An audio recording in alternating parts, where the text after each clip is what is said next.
This is NewsCenter1 at 5:30.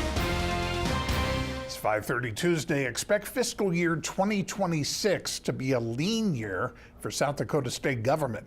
Governor Kristi Noem today presenting her budget proposal amid rising costs, falling revenue, and an end to federal COVID stimulus money. I told you earlier that we only had $44 million in available ongoing revenue, but we have $86 million in mandatory new ongoing expenditures. We've discussed other new spending items today, and to balance this budget, we're proposing $71.9 million in budget reductions and discretionary changes. The governor's address itself was thin on specifics, presenting a broad stroke overview of her plans. For what's known as the Big Three, education, healthcare, and state employees, she's proposing a 1.25% increase over last year. District 34 Representative Mike Derby, who co-chairs the Appropriations Committee, finds that level concerning. So this is really a much lower number, and at 1.25% doesn't even cover core inflation right now of 3%. Noem also proposed a new educational savings account, something Derby likened to school vouchers initially intended for families that need it most. I'm setting aside $4 million in ongoing funds to stand up the program and to start providing support for South Dakota students. Now, this investment will pay for a portion of private school tuition or curriculum for alternative education, beginning with about $3,000 per student. Now, let me be clear. We will not be cutting any dollars to our public schools, as many people might try to argue. She also proposed fully funding the rest of the men's prison to the tune of $182 million, using one-time funds primarily from higher than anticipated unclaimed property receipts. Lawmakers seem to understand that this will be a tighter year. Still, many had hoped to hear more. Well, I certainly hoped that I would have heard some support from our executive branch of needed funding of Ellsworth Air Force Base. We will look at our priorities and see if there's a way we can work together on some of them. There is a lot of discretionary spending. You may have other things that you would like to fund, but as President George Washington said, we must consult our means rather than our wishes. During my time as governor, I have always kept my budget proposals focused on our people, not on government programs. After all, this is the people's money. They entrust it to us, and they expect us to spend it wisely and responsibly. Now, a first check of the weather, and what a difference 30 degrees can make one day to the next. Yes, leaving the windows open, let the breeze come in, get out some of the stale air. We've been kind of cooped up the last week or so. Finally had a warmer day that didn't come without the winds, though. 48 degrees, clear skies. Northerly winds about 10 to 15 miles per hour. Had some gusts pushing 40 as the front has come through. Now, temperatures are expected to drop bit by bit here. It's not going to be a big drop, but over the next 24 hours, things will slowly start to settle down back to average for this time of year right now. Mostly dry conditions, but maybe a few clouds coming through. 46 in Felt, looking at 51 in Sturgis. Lemon, you're about 40 degrees warmer than this time yesterday. 41 in Newcastle, looking at 40 degrees for Sheridan County. And if we're checking out these west-northwest winds here, you'll notice that it's a little bit on the higher side up towards Buffalo. Westerly winds pushing 20 to 25. And as we get towards tomorrow, a northerly shift will start to bring in some of these colder temperatures, and wind chill factor are going to be something we have to talk about again. But the good news is that we are looking at drier conditions, allowing for those warmer temperatures during the day. Notice they got really dry in Custer, though, 17% relative humidity. And if we're going to talk about the rest of the week, we can't not talk about it without the potential system for this weekend. So we're going to be breaking that down and more coming up. Eric. All right, Brad. What's described as a shooting incident on Pine Ridge, OST police are now searching for 3 persons of interest. The incident happened yesterday at an undisclosed time, and police have not said if anyone was shot or if this is a case of shots fired. The 3 people being sought right there, Dason Highwolf, Timoni Janice and Ryan Whiteeyes. It is believed that they are in Rapid City or the surrounding area, and they should be considered armed and dangerous. They may also be traveling in a silver 2015 Chevy Malibu. If you have any information regarding these persons of interest, you are urged to call the OST police or your local police department. A school lockdown in Fall River County this morning when deputies say a student threatened a teacher and other students at the Edgemont School. Sheriff's deputies say a 911 call came in just after 9 this morning. By the time they arrived, the student had reportedly left the school and was believed to be heading home to get a weapon. The school was put on lockdown. Deputies then found the student at the home, and he or she was taken into custody.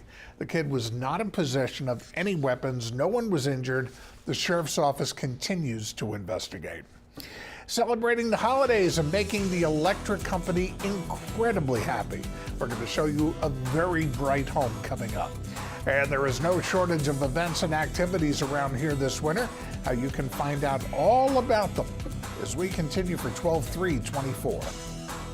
This is NewsCenter1 with Eric Green, Brant Beckman, and Justin Wickersham.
Looking to stay active this winter or explore fun activities with the family? Rapid City Parks and Rec has come out with its new winter program guide. Whether you want to sharpen your skills on the ice or try out an adult sport league, there are 48 pages in the guide with options for everybody. So the guide is good for the city, for people who may not know that what we have to offer for activities. So it's good if you're a grandparent or an aunt, uncle, and different things like that. You can share that guide with your family members. The guide includes everything from ice skating and hockey programs at the Roosevelt Ice Arena to swim lesson, CPR certification, and fitness classes at the Roosevelt Swim Center. It also details winter basketball and spring volleyball leagues, park shelter rentals, and outdoor ice rink locations. We have a link to the guide on NC1.tv. Salvation Army's Angel Tree Toy Drive has been a holiday tradition for 8 years now around here. And there's only 1 week remaining for Angel Tree Tag pickups and gift drop-offs. You can pick up a gift tag from the Angel Tree containing a child's generic information. Then you go shop for a gift before dropping it back off at the same location. The toys go into local children from infant to 13 years of age. It really brightens the holiday season. Otherwise, a lot of these families that are strapped because of the economy, because of inflation, trying to make ends meet, they're really going to be limited as far as a Christmas holiday experience, especially for the kids. So this is sometimes a great way for them to really brighten the holiday season for the kids. Rapid City has Angel Tree Tag locations at 306th Street, the Public Safety Building, the Roosevelt Park Swim Center, and Rapid City Parks and Rec. The fire department also is participating with angel trees among their staff. A New Jersey family's love for holiday lights shines brightly, very, very brightly. For the last 7 years, the Hack family has covered their home and front yard with tens of thousands of lights. Brianna Gallagher dropped by as the family and neighbors kicked off their holiday season. Ladies and gentlemen, if you've been dreaming of a bright Christmas, well, you've come to the right place. Hundreds of family, friends, and neighbors made their way to Bryn Mawr Avenue. 3, 2, 1, flip the switch! This is their 7th annual Flip the Switch, and the Hack family takes a lot of time to prepare. We usually start planning in like August, and then we start putting stuff up around October. I do a lot of the background stuff of spreadsheets, blueprints.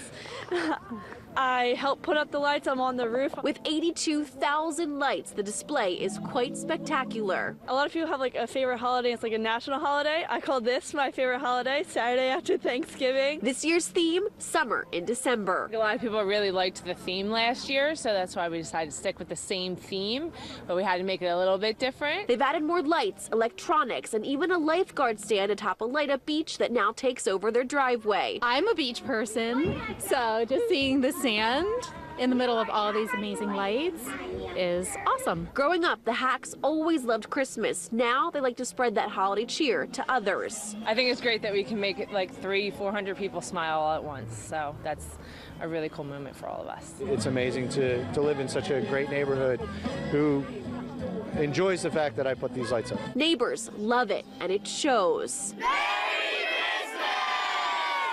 From the crowd, they've already filled nearly 8 bins of donated toys in one night, a way to encourage others to give back while coming out and enjoying the holiday lights. It started out as like just us from the neighborhood, and then it just grew and grew and grew, and I think it's just amazing.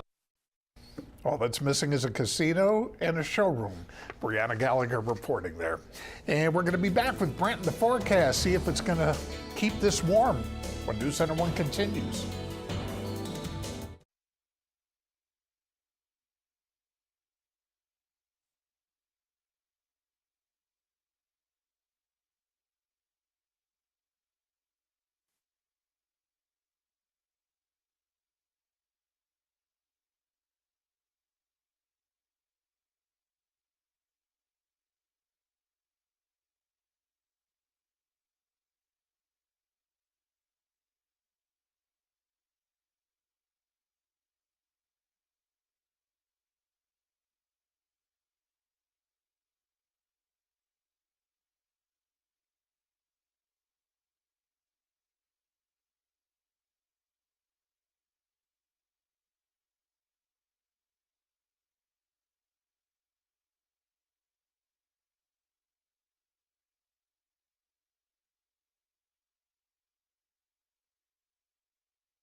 Weather with Chief Meteorologist Brant Beckman. Let's go and check what we got going on out towards Gillette, Wyoming. 44 degrees right now. Wind chill factor, not much of a factor at all. It's warm enough and the winds are calm enough where you don't have to worry about it too much. Max gusts around 21 miles per hour earlier in the day. Relative humidity hanging on at about 30%. And if we're looking at the rest of the country here, looking west of Wyoming here, you'll notice more clear and dry conditions. High pressure starting to be a little bit more in control here and bringing in some of those warmer temperatures. But this area right here, this boundary is going to be moving, shifting back and forth as we get through this weekend. Now that's going to lead to some systems traveling along those train tracks and a little bit to the east. That's why we're looking at snow in places like Duluth, Minneapolis, portions of Wisconsin, rather than the northern plains. It's the location of this high pressure and low pressure just not working out for us right now. Now, next couple of days, you'll see that the boundary retreats a little bit. That's going to allow colder temperatures, some chances for freezing fog, and even a few snow flurries.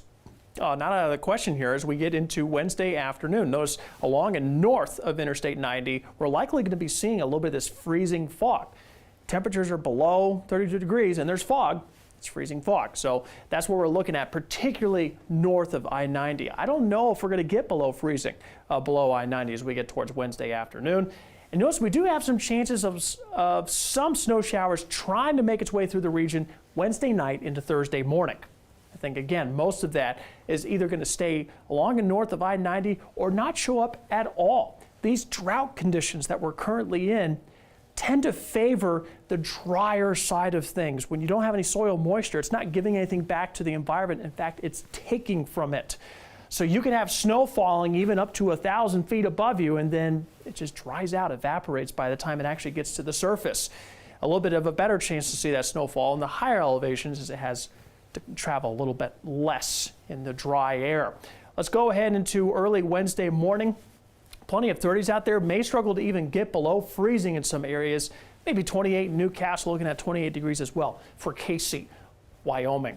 Wednesday afternoon, again, notice those 40s and 50s south of I-90, but you go north of that, 23 in Lemon for that high temperature. Around 2 o'clock tomorrow, 29 in Dupree, 30 degrees for Buffalo. And we'll start to see those colder temperatures starting to settle in a little bit more by early Thursday morning. Still hanging on right around the freezing mark for places like Hill City. And then Thursday afternoon, the warm air charging back up again. So that boundary planning to retreat a little bit back to the northeast Thursday night going into Friday. About the winds, what are those going to be doing next couple of days? Well, we got these westerly winds that are eventually going to be turning to the north. That's going to allow for those colder temperatures and a little bit higher moisture content to be allowed to move into the area, even a southeasterly wind late Wednesday into early Thursday morning, a little bit more variable for Thursday afternoon. So next couple of days, breezy conditions. I could see maybe a spot shower for Rapid City, maybe some snowflakes, some morning fog for areas north and east of the Black Hills tomorrow morning. And then Thursday, 39, Friday, 57, Saturday, 64. I think some areas may reach 70 degrees on Saturday. It's going to be a pretty impressive heat wave for us Friday and Saturday. And then once we get to Sunday and Monday, the taxes come in from Mother Nature. We're going to have to pay that back. 32 degrees for that high temperature on Monday with some snow showers possible. ClickBigDeals.com. Make sure to subscribe. Great way to support local businesses right here in the Black Hills.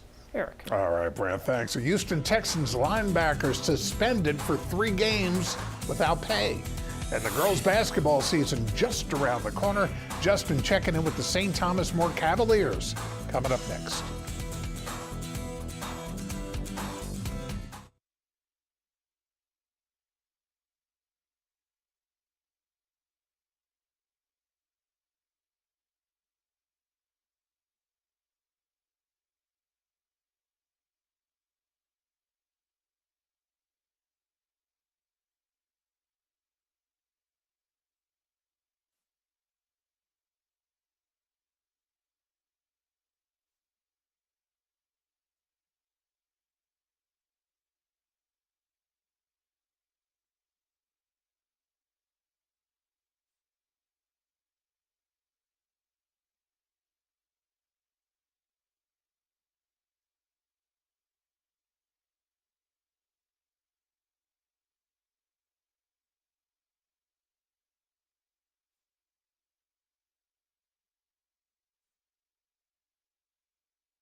Testing 1, 2.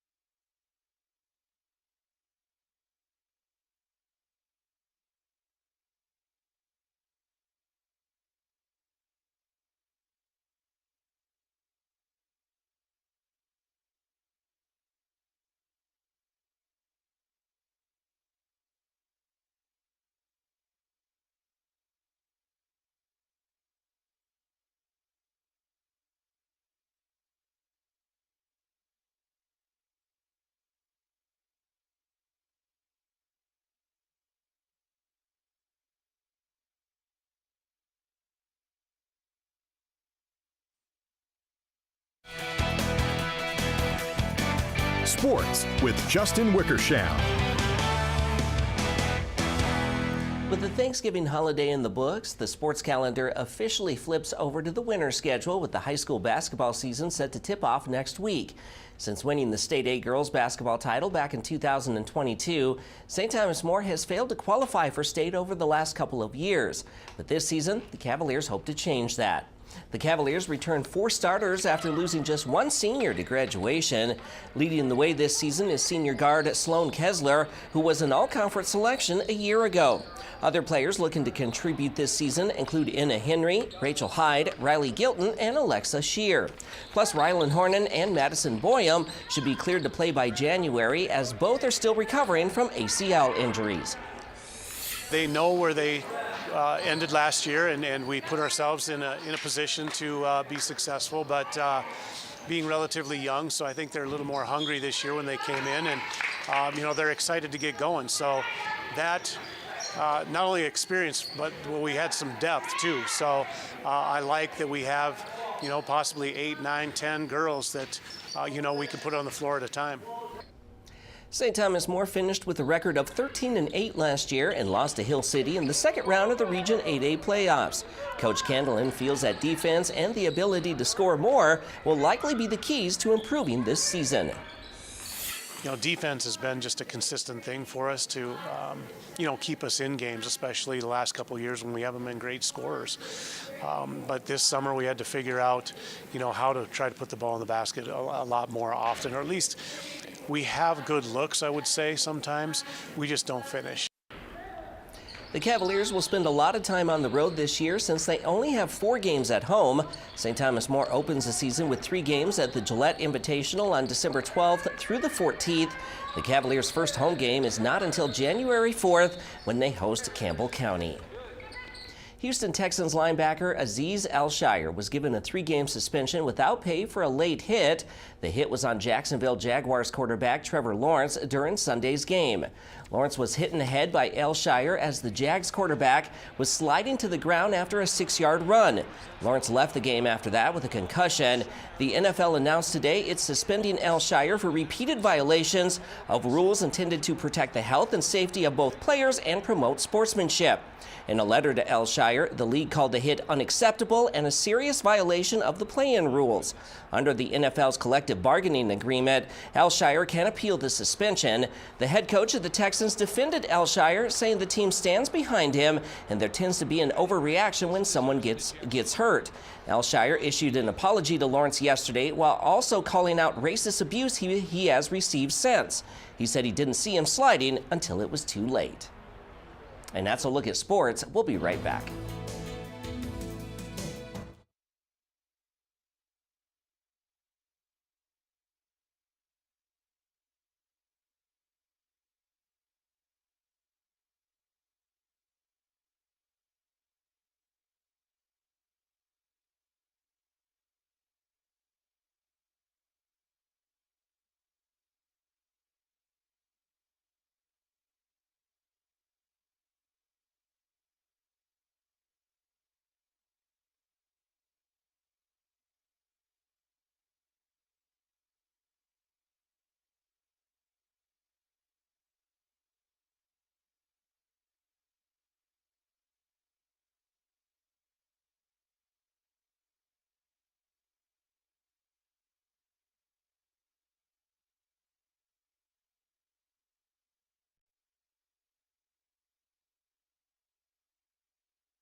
So the 7-day looks pretty warm for this time of year. Average high temperature for this time of year is about 40. We're going to be seeing perhaps 65 by Saturday. So that'll put us 25 degrees above normal. And then we have another cold front that comes through Sunday and Monday. That one might actually have some moisture to it. Not even convinced we'll see anything out of that just yet, but we'll put it there just in case things start to trend in that direction. We are going to have a system coming through. But overall, still looking on the drier side as we go through the first part of December. South Carolina and North Carolina saw some snow last night. And I have a friend that lives out that direction, and they said it's so cold. And I didn't give him a hard time though. You have a friend? I have a friend, several, No. 2 of them in South Carolina. I want to ask him though about the air quality here. Not good today. Not good today. Better tomorrow. That's the good news. That's good to know. And we'll be back with more News Center 1 coming up at the top of the hour in a moment.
This is News Center 1 at 6.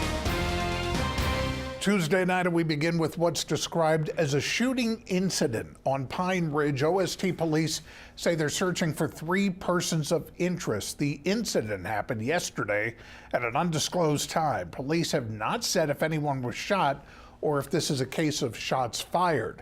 The 3 people being sought are right there: Dason Highwolf, Timoni Janice, and Ryan Whiteeyes. It is believed that they're in Rapid City or the surrounding area, and they should be considered armed and dangerous. Also, they may be traveling in a silver 2015 Chevy Malibu. If you have any information regarding these persons of interest, you are urged to call the OST police or your local police department. On the news tonight, expect fiscal year 2026 to be a lean year for South Dakota state government. Governor Kristi Noem today presenting her budget proposal amid rising costs, falling revenue, and an end to federal COVID stimulus money. I told you earlier that we only had $44 million in available ongoing revenue, but we have $86 million in mandatory new ongoing expenditures. We've discussed other new spending items today, and to balance this budget, we're proposing $71.9 million in budget reductions and discretionary changes. The governor's address itself was thin on specifics, presenting a broad stroke overview of her plans. For what's known as the Big Three, education, healthcare, and state employees, she's proposing a 1.25% increase over last year. District 34 Representative Mike Derby, who co-chairs the Appropriations Committee, finds that level concerning. So this is really a much lower number, and at 1.25% doesn't even cover core inflation right now, 3%. Noem also proposed a new educational savings account, something Derby likened to school vouchers initially intended for families that need it most. I'm setting aside $4 million in ongoing funds to stand up the program and to start providing support for South Dakota students. Now, this investment will pay for a portion of private school tuition or curriculum for alternative education, beginning with about $3,000 per student. Now, let me be clear.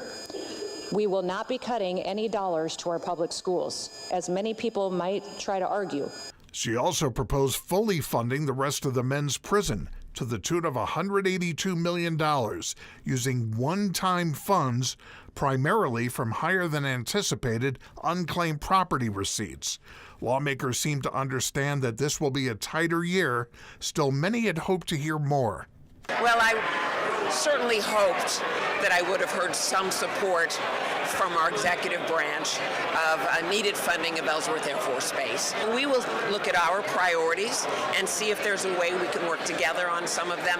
There is a lot of discretionary spending. You may have other things that you would like to fund, but as President George Washington said, we must consult our means rather than our wishes.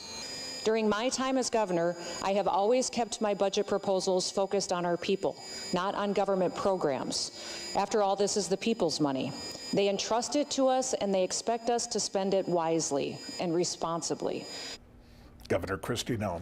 Salvation Army's Angel Tree Toy Drive has been a holiday tradition now for 8 years, and there's only 1 week remaining for Angel Tree tag pickups and gift drop-offs.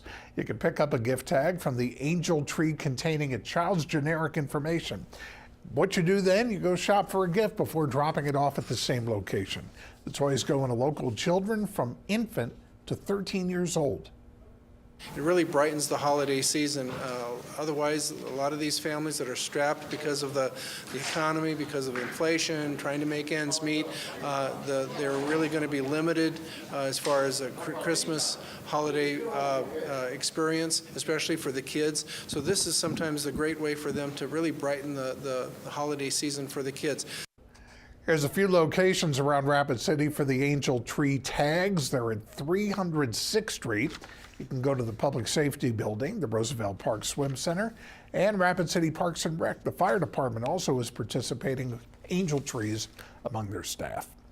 Looking to stay active this winter? Explore fun activities with the family? Well, Rapid City Parks and Rec has now come out with its new winter program guide. Whether you want to sharpen your skills on ice or try out an adult sport league, there are 48 pages in the guide with options for everybody. So the guide is good for the city, you know, for people who may not know that what we have to offer for activities. So it's good if you're a grandparent or an aunt, uncle, and different things like that. You can share that guide with your family members. The guide includes everything from ice skating and hockey programs at the Roosevelt Ice Arena to swim lessons, CPR certification, and fitness classes at the Roosevelt Swim Center. And it also details winter basketball and spring volleyball leagues, park shelter rentals, and outdoor ice rink locations. We have a link to the guide on nc1.tv. Still ahead for you tonight, in search of authentic Native American food on the roads of America. And what did the nation's retailers learn from Black Friday? Where are Americans spending their money? Here's Brant. So we've been on the warmer side today. We dip back down a little bit, go back up, go back down as we get towards early next week. Does that up and down pattern continue into mid-December, or are we actually seeing something on the horizon? Let's talk about it coming up. This is NewsCenter1 with Eric Green and Brant Beckman.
Weather with Chief Meteorologist Brant Beckman.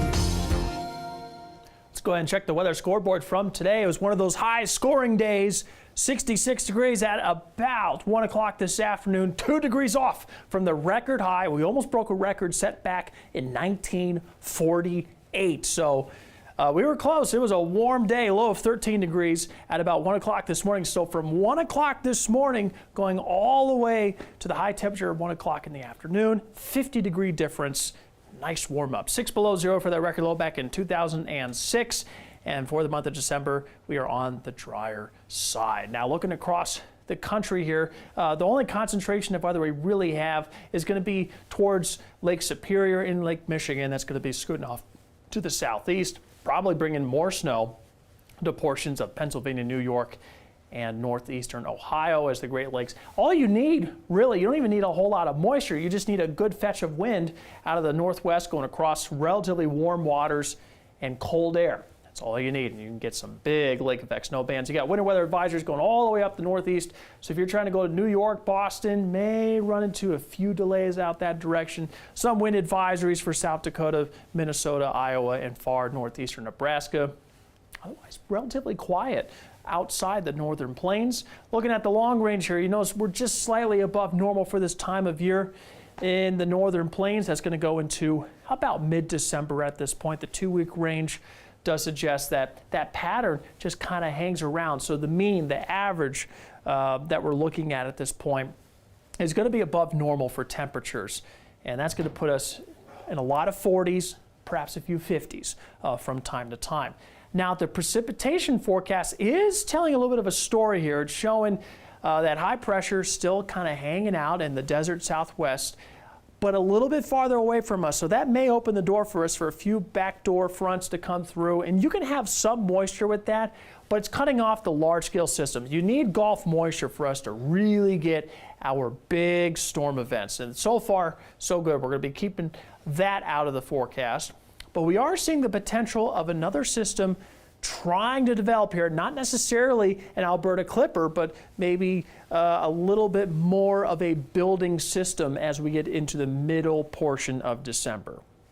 Perhaps. The long range has not been very favorable, and the actual verification of the forecast as we go through the weeks on these long range forecasts is that it trends on the drier side. And it's been doing that for about the last 6 months. So I'm going to trend on the drier side of that, and I have to see some really solid evidence of these storms coming together for me to start believing it. And at this point, it just shows everything going around us. If these storms do get organized, it's usually not until it's far to the southeast of us. So in this case, as we get towards next weekend, there is signs of a potential storm that develops in the Great Plains towards the central plains, looking at Wichita, Kansas City, maybe even Oklahoma City, and then scooping its way up through St. Louis, looking at maybe Des Moines, Chicago, and Green Bay as we get towards the middle portion of next week. But where does that leave the Black Hills? High and dry, maybe even a little bit on the colder side, but drier side.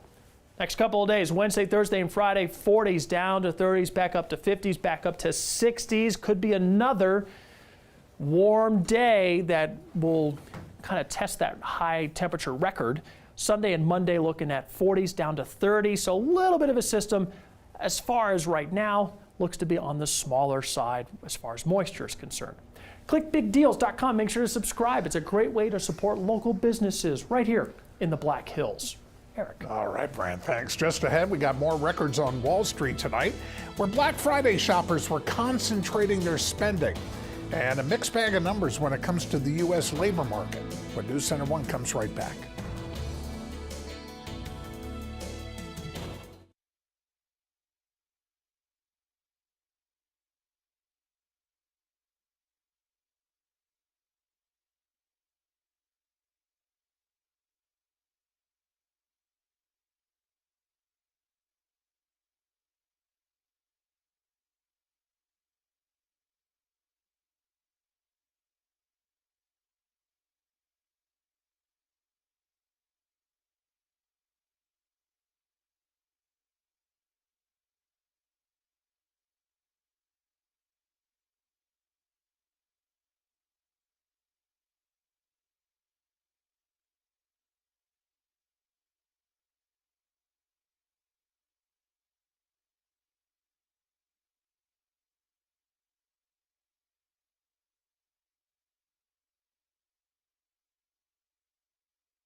Job openings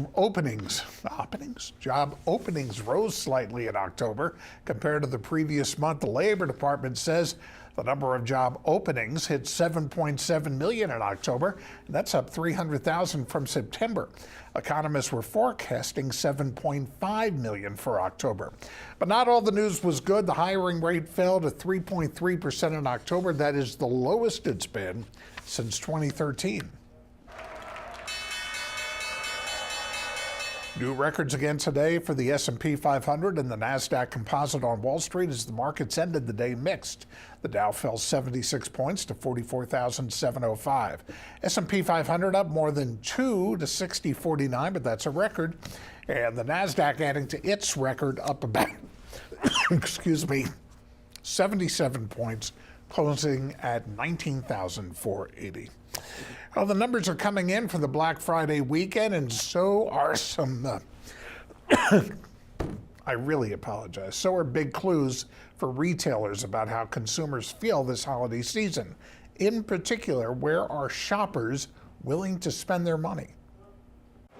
The number of Thanksgiving weekend shoppers beat retailers' expectations, even with stores rolling out deals early. This weekend and this event continues to hold a strong place in consumers' minds, with sales starting earlier and earlier every year. The National Retail Federation says that an estimated 197 million consumers shopped during the 5-day period between Thanksgiving and Cyber Monday. And MasterCard's Spending Pulse saw Black Friday e-commerce sales up nearly 15%, with consumers taking advantage of easier comparison shopping online. I think consumers are looking for value. They're looking for options in terms of when they spend, what they spend on. Michelle Meyer, chief economist for the MasterCard Economics Institute, says coming out of a stretch of elevated inflation, consumers want sales this holiday season, even as price hikes slow. Heading into this holiday season, throughout most of the year, we've been seeing slowing in inflation rates, or even for some categories, outright price declines. So consumers are in the mindset of looking for promotions. National Retail Federation Vice President of Industry and Consumer Insights, Catherine Cullen, says shoppers are spending with intention. They have a lot of money that they are budgeting, depending on their income level. It is a lot of money for each household for the season, and they want to make sure that they are spending their time and their resources effectively. In Washington, I'm Karen Kafa. By the way, this is Travel Tuesday, where there's a lot of deals for a lot off on maybe your next trip online.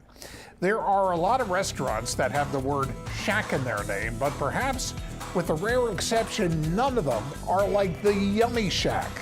In search of Native American food on Roadside America, when we come right back.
Finding traditional Native American food is not the easiest thing to do in this country. According to North American Traditional Indigenous Food Systems, only 1% of restaurants specialize in that fare. However, take a trip to Arizona and you're going to find a small roadside spot that's one of them. Mason Carroll tonight with the women behind the Yummy Shack. I want a Navajo taco and a bowl of chili. Recent viral videos on TikTok show people discussing the lack of Native American food across the U.S. Indigenous restaurants can be hard to find in major cities across the country, including Arizona. But in the northern parts of our state, you see fry bread signs and Navajo food shops around major highways, like the Yummy Shack.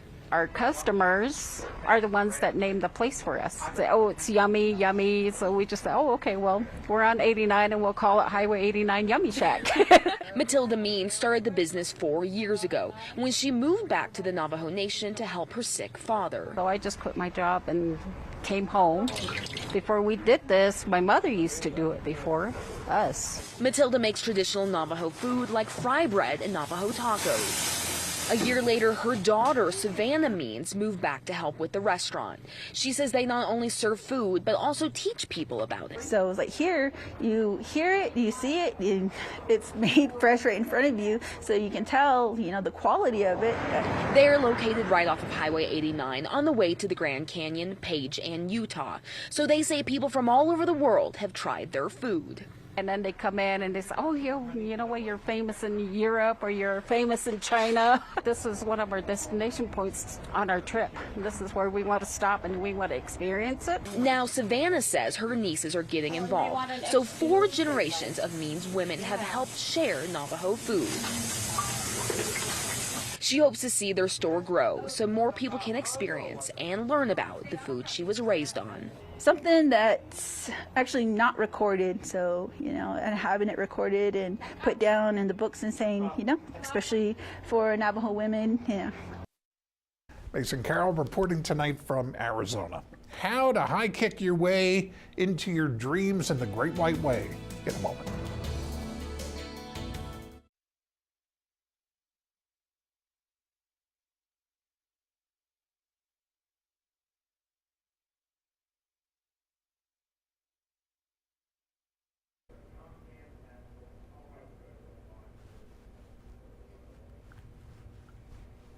Okay.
Becoming a dancer in the Radio City Christmas Spectacular is the dream of many young girls, but not everyone can grow up to be a rockette. Checky Beckford talked to a few of those high kickers who are living the dream. As one of the most well-known dance troupes in the world, It's no surprise the women of the legendary Radio City Music Hall Rockettes share a special bond. Aside from my parents, she was the first person that I called. Some of those bonds more personal than others, like the one between Kayla Sue and Miranda Labar. This dream come true for both of us. You see, Labar was Sue's dance teacher when she was growing up. It's just honestly such a magical experience, going from teacher-student to now dancers and sisters on the line. We have moments across the stage. During all of our dances, we try to find each other and smile, give each other a little moment. But the road to the stage for many on the Kick line has been anything but straight. I've actually auditioned 10 times. I actually auditioned 13 times. Both La Tariqa Pierce and Jacqueline Salerno say they had to keep believing in their dream of making it to this stage. This, Salerno's first year performing in the Christmas Spectacular. I think what changed it for me this year was I kind of just made it all about me, in a sense of I remembered that little 5-year-old who saw the show for the first time, and I was like, I'm doing this for her. I'm not doing this for anyone else. From the newbie to the veteran. I hope to get to 20. This is the best job in the world. Danelle Morgan is celebrating her 19th season. The dance captain, one of the few black Rockettes when she started, has been an advocate for diversity, a push that's inspired young dancers like Pierce. I see her on the stage and I automatically see myself. And I say, I can do this. All right, and that was Checky Bedford reporting from New York. I was a kid in New York City, and my parents used to take us to the Christmas show every year, Brad, see a movie and then see the Rockettes, and that's where you found out there was something really nice about long-legged women. I remember going when I was 6 years old to the Rockettes when I was in Chicago, and I remember thinking that they were actually mechanical, that they weren't real because they were so in sync to the T. It was absolutely incredible. It was an incredible performance. Now, next couple of days, we got 48 on Wednesday, 39 on Thursday, 57 on Friday, 64 by Saturday. See, we warm up. We may be hitting another high temperature record by the time we get to Saturday, but Sunday, down to 46, down to 32, so we pay a little bit of tax back to Mother Nature by early next week. It's going to be a little up and down the next week or two. No large-scale systems in the forecast for now. Eric, take it away. All right, if you ever get a chance to take your kids to a show like that, by all means, connect with us as next. Hope to see you, Ted. It's been a pleasure.